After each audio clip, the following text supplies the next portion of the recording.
Kedrick is president of his own company, Lightscope Media, based in Houston. Over to you, Kedrick. Well, thank you, Nick, and hello, everyone. Thank you for watching my presentation today.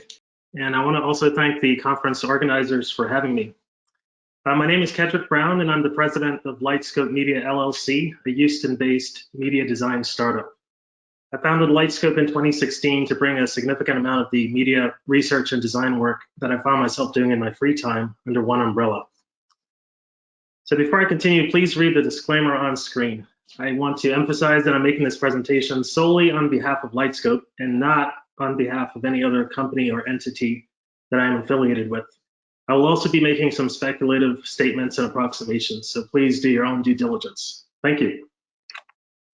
I'm speaking today to update the research community on some exciting R&D advances I have made at Lightscope, specifically in getting a novel near-eye display technology to the early prototyping phase after several years of research on 3D display technologies. I will start by explaining the working principles of this technology, which I call the anamorphic aperture display. I will finish by outlining the pros and cons that I'm aware of and some potential directions for future research. I hope that by sharing this information, I can inspire new avenues of research and collaboration in the community that advance the field of stereoscopic 3D displays more quickly. Around the time I founded Lightscope in 2016, I was earnestly trying in my free time to come up with a novel, non-holographic, ultra-thin, glasses-free 3D display. The typical state-of-the-art technology at the time used a light source that faced the viewer of the display and illuminated an image sheet or sheets located between the viewer and itself. I had an insight that the light source in a glasses-free 3D display could actually face away from the viewer while still keeping the display very thin if mirrors were used to send the light back through the front surface of the display itself. This led to my first patent on the topic. In this patent, I describe a billboard display system that contains a sheet of projection film with an array of images on it. Each of these images has a clear spot in its center that is aligned with a corresponding aperture in a box-like structure that forms the front of the display. This box-like structure contains a light source that sends light away from the front of the display, and it also acts as a parallax barrier. Each image in the array corresponds to a respective concave mirror in an array of concave mirrors facing the front of the display from behind this parallax barrier. In operation of the display as I envisioned it, a specially designed light source facing away from the viewer would illuminate the portions of each image in the array that surrounded a respective glare spot or hole. Light would then travel through the sheet of projection film in directions away from the front of the display and be reflected by the concave mirror array back through the glare spots in the sheet of projection film and apertures in the parallax barrier and out into the space in front of the display, where it would disperse across a range of angles, enabling viewers to see it. I did some basic experiments on this concept with a circular concave parabolic mirror bowl that had a focal point in its rim plane, a disc-shaped LED lamp that had a central aperture and emitted diffused white light, a disc-shaped flat mirror with a central aperture that acted as a display cover and parallax barrier, and film sheets with anamorphic images on them. To create each such anamorphic image, I created a program that mapped points on the image sheet to points in the 3D virtual space that I had designed, which points would theoretically have been visible from the focal point of the parabolic mirror. I did this mapping with the simplifying and idealized assumption that the image sheet would only emit collimated light rays along trajectories parallel to the mirror's central axis, which the mirror would then reflect towards its focal point. Clearly, these early experimental setups were far from ideal, as light emitted from the image sheet towards the parabolic mirror was obviously diffuse rather than collimated. This meant that not all light rays exiting the aperture passed through the mirror's focal point. In the resulting displays, for a viewer moving relative to the aperture, the image visible in the aperture would firstly sometimes distort in sync with the viewer's motion, a fact that was an obstacle to correlation of images across multiple apertures. Some of this movement-dependent image distortion is visible in this clip. Secondly, a sort of blind spot appeared when looking at the aperture head-on, because none of the image sheet's reflection in the parabolic mirror was visible from that perspective. As a result of this, a reflection of the outside world, at times including the viewer, was sometimes visible in the mirror from this perspective instead of part of the intended artificial image, for example. In this next slide, the aperture's rotation in the central panel shows that it casts light from the film sheet shown in the left panel in different directions simultaneously. As the dark central region in the still image of the board in the right panel shows, the blind spot clearly affects the pattern of light that the aperture projects into space. I was aware in these experiments that the blind spot size could be reduced by reducing the aperture's diameter. However, it was also clear that doing so would result in a lot of light being absorbed inside the display, unless a collimated light source was used. Around this time, I began to realize that there might be a way to design a mirror for the display that would not result in a blind spot in the artificial image when viewed head-on. Whereas for a glasses-free 3D display, it was clear that light rays illuminating the image sheet would have to have their trajectory strictly controlled to achieve the most ideal effect. I realized that for a near-eye display held relatively stable near a viewer's eye, diffuse light might be enough to achieve good results. So I directed my research along these lines. After an extensive amount of design work and trial and error with prototype mirrors, I arrived at a near-eye display design that alleviated the blind spot issue. My key innovation was to use a special mirror called a compound elliptical concentrator, or CEC, to reflect light from a disc-shaped image sheet, which light initially traveled away from a viewer, through an aperture in the center of the image sheet that a viewer looked into at close range. Each CEC that I used in the resulting near-eye display prototypes looked like a circular concave bowl with a raised bump or peak in the center of its trough. The bowl's concave reflective surface was a surface of revolution formed by rotating a curvilinear section of a two-dimensional ellipse around an axis of rotation. The resulting reflective surface had a focal point along its central axis in the space in front of it, and an additional circular focal ring surrounding the central axis, also in the space in front of it. I focused in my research on circular focal rings that had the same size and shape as the bowl's rim. However, focal rings larger than the bowl's rim are also possible.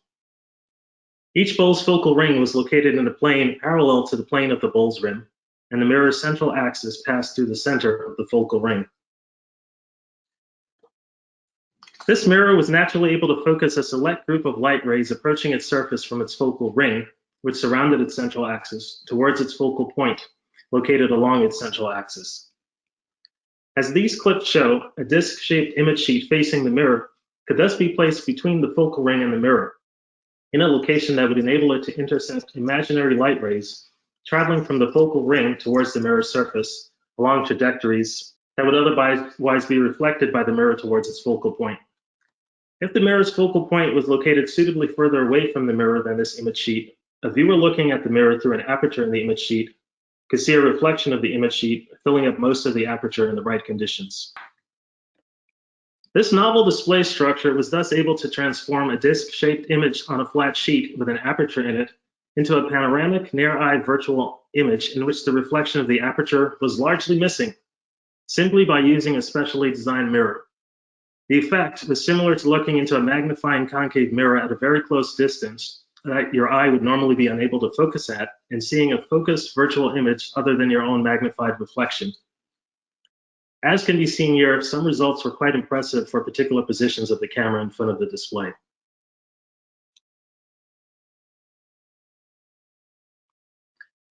Although I am glad to have created proof of principle monocular near-eye display devices that demonstrated this effect, there are still many issues with the technology to be studied and overcome. Before I go over these issues, however, let me discuss some of the technology's potential benefits. Firstly, the anamorphic aperture display worked well in ambient light. I was able to see virtual images of the image sheet in the mirror without using a portable light source, for example, by using ambient sunlight to illuminate anamorphic images printed on sheets of paper. This property of the technology may make it possible one day to have low power consumption, low eye strain near-eye displays, in which the image sheet is either a reflective or transflective display, rather than a traditional emissive or transmissive electronic display. These greener forms of the display might use ambient light to automatically adjust the brightness of images that they show to viewers. Secondly, the display prototype is very compact and thin. The mirror in my key proof of principle monocular prototypes had a circular reflective surface 2 inches in diameter and less than 0.15 inches in depth. This reflective surface was contained in a cylindrical metal block of approximately 2¼ inches in diameter and a little less than 0.3 inches in thickness. The region of the apparatus directly responsible for generating the effect was thus containable in a cylindrical region of 2 inches diameter and less than 1 inch thickness, of which the spacing gap between the mirror and the disc-shaped image took up a substantial portion. Additionally, the roughly circular aperture was about 5/8 to 11/16 inches in diameter, with larger aperture diameters theoretically possible for mirrors with similar 2-inch diameters. All of this seemed compatible with the form factor of regular goggles.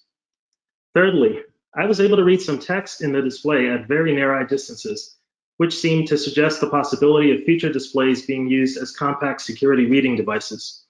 Imagine, for example, the information security benefits of a monocular display about the size of a thick coaster that uses anamorphic images as inputs, emits a limited amount of light from its aperture, and displays information that only makes sense to a viewer at close range.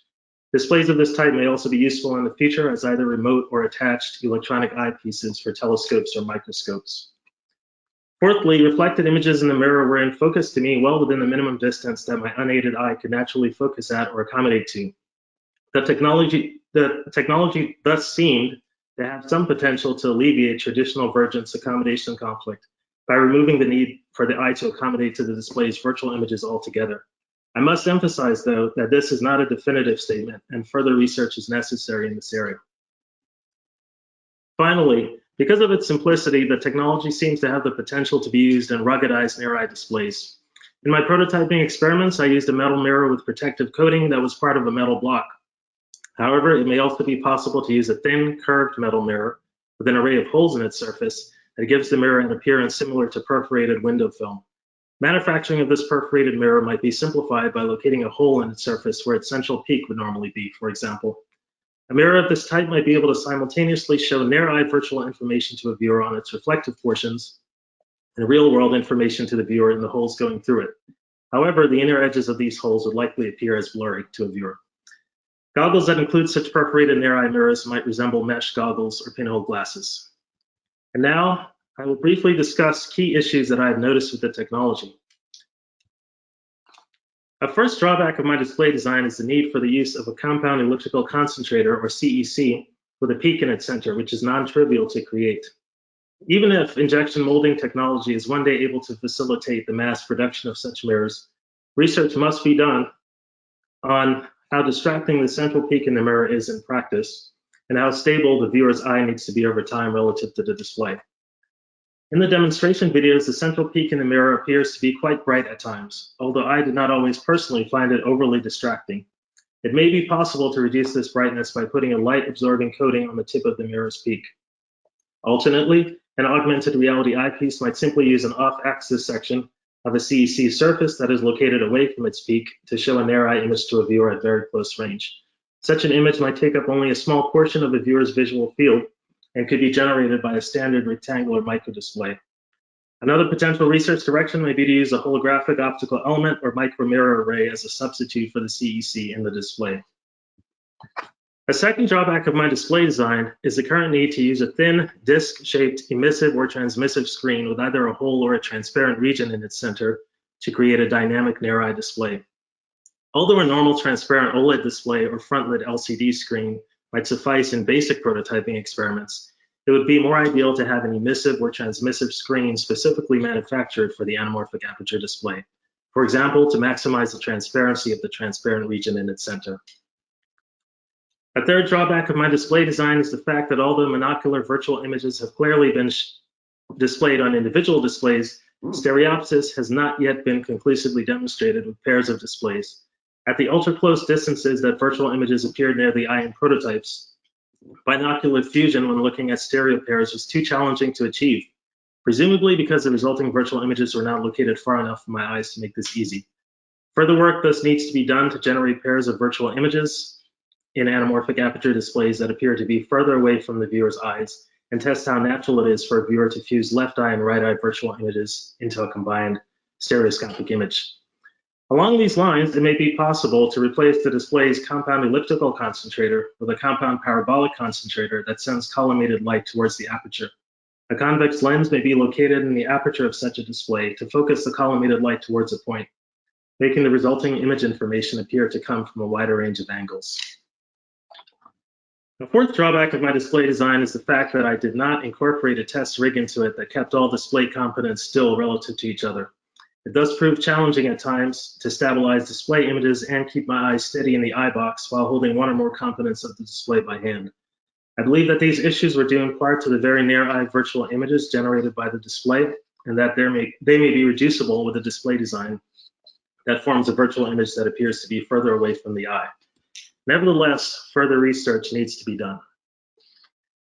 In conclusion, the anamorphic aperture display adds new technology to the field of near-eye displays that I hope will prove useful for the research community and the world in the long run. Although the technology seems promising today, more research is needed. So thank you for listening, and I welcome any inquiries. To reach me offline, please use my email address shown on screen and mention this presentation.